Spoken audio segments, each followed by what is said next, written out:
शान्ताकारं भुजगशयनं पद्मनाभं सुरेशं विश्वाधारं गगनसदृशं मेघवर्णं शुभांगं लक्ष्मीकान्तं कमलनयनं योगिभिर्ध्यानगम्यं वन्दे विष्णुभवभयहरं सर्वलोकैकनाथं। रामकृष्ण हरी अवधूत चिंतन श्री गुरुदेव दत्त। कशात आपण सर्वजण मजेत असाल, भगवंताच्या भजनात तल्लीन असाल अशी अपेक्षा करते आणि आजच्या व्हिडिओला सुरुवात करते। बघा, रविवारी म्हणजेच 22 जून या दिवशी आहे योगिनी एकादशी आणि 6 जुलै या दिवशी आहे देवशयनी एकादशी म्हणजेच काय आषाढी एकादशी। तर या 22 तारखेपासून पुढच्या 6 तारखेपर्यंत म्हणजेच योगिनी एकादशी पासून देवशयनी एकादशी पर्यंत आपल्याला एक अत्यंत महत्वाची आणि दुर्लभ अशी सेवा मी आज आपल्या व्हिडिओमध्ये सांगणार आहे, म्हणून हा व्हिडिओ नक्की आणि शेवटपर्यंत जरूर पहा।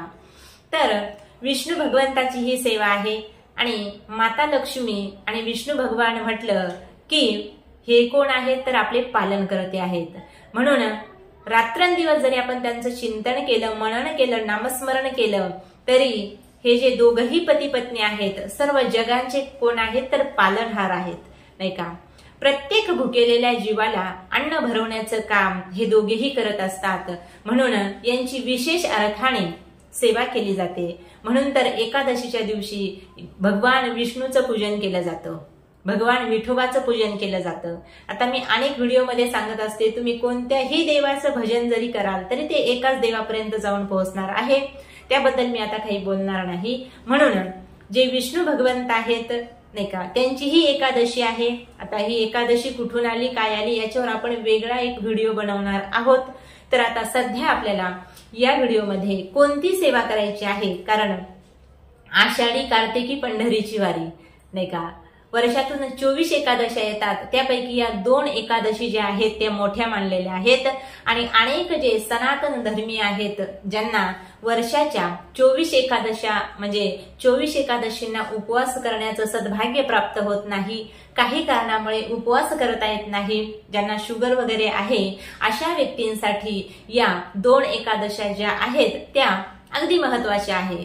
म्हणून वर्षभर उपवास नाही केला तरी चालेल, या एकादशीला आषाढी आणि कार्तिकी एकादशीला आपण उपवास नक्की आणि निश्चितच करत असतो आणि प्रत्येक जण तो धरतच असतो।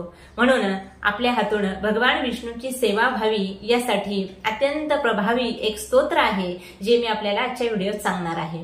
तर स्तोत्र कोणतं आहे जाणून घेऊया। आपल्याला ही जी सेवा करायची आहे तर आता 22 तारखेपासून योगिनी एकादशी पासून संकल्पयुक्त अंतकरणाने ही सेवा करावी लागेल आणि ज्यांचं खूप अत्यंत महत्वाचं काम अडलेलं आहे, ही सेवा का करावी हे सुद्धा अगोदर सांगते। काहींचं अत्यंत महत्वाचं काम काही केल्या जर होत नसेल तर त्यांनी सुद्धा ही सेवा केली तरी चालेल। ज्यांना संतान होण्याची इच्छा आहे नाही का, पण घरामध्ये मुलबाळ होत नाही, त्यांनी जर ही सेवा केली तर त्यांच्यासाठी सुद्धा हे महत्वाचं आहे। ज्यांच्या घरामध्ये अलक्ष्मीचा निवास आहे म्हणजेच काय तर दारिद्र्य आहे, धनसंपत्तीचा निवास अजिबात घरामध्ये नाही, कितीही कष्ट केले, कितीही प्रयत्न केले तरी सुद्धा लक्ष्मी मातेची कृपा काही प्राप्त होत नाही, विष्णू भगवंताची कृपा काही आपल्यावर होत नाही, तर त्यांच्यासाठी ही सुद्धा सेवा महत्वाची आहे।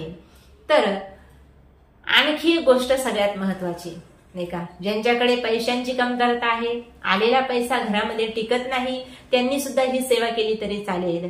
आणि ज्यांना आजार आहे, कुठल्याही प्रकारचा आजार असो, आता आजार म्हटलं की लहान मोठे छोटे कोणते तरी आजार, कोणताही आजार आला तर तो शरीरासाठी अजिबात चांगला नसतो, म्हणून आजारी व्यक्तीसाठी जर ही सेवा केली तर ती अत्यंत प्रभावी ठरणार आहे, म्हणून सुद्धा ही सेवा आपल्याला करावायची आहे। त्यानंतर सर्वात महत्वाचा विषय, आपल्या कुंडलिनीमध्ये कुठलाही ग्रह जर खराब असेल नाही का, कुंडलिनीमध्ये कितीही ग्रह खराब असू द्या, पण ज्यांनी ही सेवा केली त्यांच्यासाठी सगळे ग्रह अनुकूल होणार आहेत आणि सगळ्या ग्रहांची कृपा आपल्यावरती होणार आहे।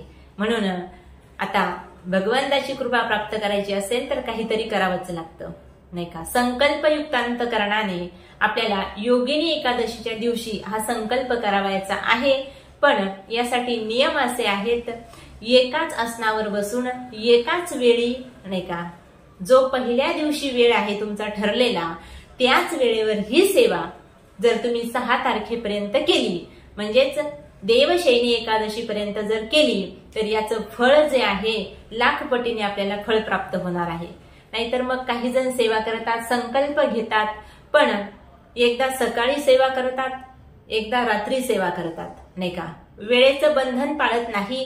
त्यामुळे आपण जो संकल्प केला तो फलिद्रूप होत नाही. मग आपल्याला असं वाटतं की आपण इतका देवदेव करतो, नाही का, इतका नामजप करतो, इतकी उपासना करतो, इतकी सेवा करतो, तरी सुद्धा भगवंतापर्यंत आपलं म्हणणं पोहोचत नाही. मग या सेवा न केलेल्या बऱ्या. पण जे नियम आहेत, नियमानुसार जर आपण वागलो, नाही का, नियमानुसार जर आपण वर्तन केलं, तर प्रत्येक गोष्ट आपल्या मनासारखी व्हायला लागेल. हा अनेकांचा अनुभव आहे आणि माझा सुद्धा हा अनुभव आहे. चला तर मग सेवा कोणती करायची? तर एक स्तोत्र आहे, नाही का, ज्यामध्ये विष्णू भगवंताचं 1000 नाम त्याच्यामध्ये लिहिलेले आहेत. 1000 नामाचं विष्णू सहस्रनाम स्तोत्र जे सर्वांच्या परिचयाचं आहे. आमचे वारकरी संप्रदायातील जे छोटी छोटी मुलं असतात, अगदी पहिलीला जाणारे, ते सुद्धा हे स्तोत्र अगदी मुखपाठ म्हणतात, नाही का. आणि जो खरा वारकरी आहे तो तर सकाळी उठल्याबरोबर जेव्हा पहिली आंघोळ होते तेव्हा विष्णू सहस्रनामाचं स्तोत्र पठण केल्याशिवाय घराच्या बाहेर पाऊलही टाकीत नाही. हा काय आहे तर नियम आहे. तर आपल्याला आपल्यावर भगवंताची कृपा प्राप्त व्हावी म्हणून दररोज नाही, पण या दिवसामध्ये, नाही का, 22 तारखेपासून 6 तारखेपर्यंत ही सेवा आपल्याला करावायची आहे. पहिल्या दिवशी संकल्प घ्यायचा आहे आणि विष्णू सहस्रनाम खूप मोठं नाही, ते फक्त 108 ओव्याचं आहे. आता प्रत्येकालाच ते वाचणं शक्य नाही, नाही का. तुम्ही जर नवीन असाल वाचण्यासाठी तर एक 5-6 दिवसामध्ये तुम्हाला सराव करून करून ते अगदी वाचनामध्ये तुमचं स्पष्टीकरण येईल. आपल्याला वाटतं एखादा जर शब्द चुकला तर मग काय करायचं, चुकू द्या, नाही का. विष्णू भगवंत आणि माता लक्ष्मी हे जगाचे आईबाप आहेत आणि आईबाप आपल्या लेकरांची चुकी पदरात घेत असतात.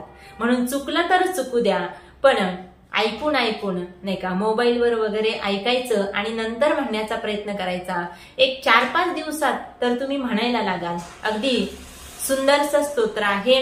याचा तुम्ही पाठ नक्की करा आणि भगवंताची कृपा प्राप्त करून घ्या. कारण ही जी संधी आहे, नाही का, देवाच्या सेवेची संधी, ही आपण म्हणजे या संधीचं सोनच केलं पाहिजे. राम कृष्ण हरी अवधूत चिंतन श्री गुरुदेव दत्त.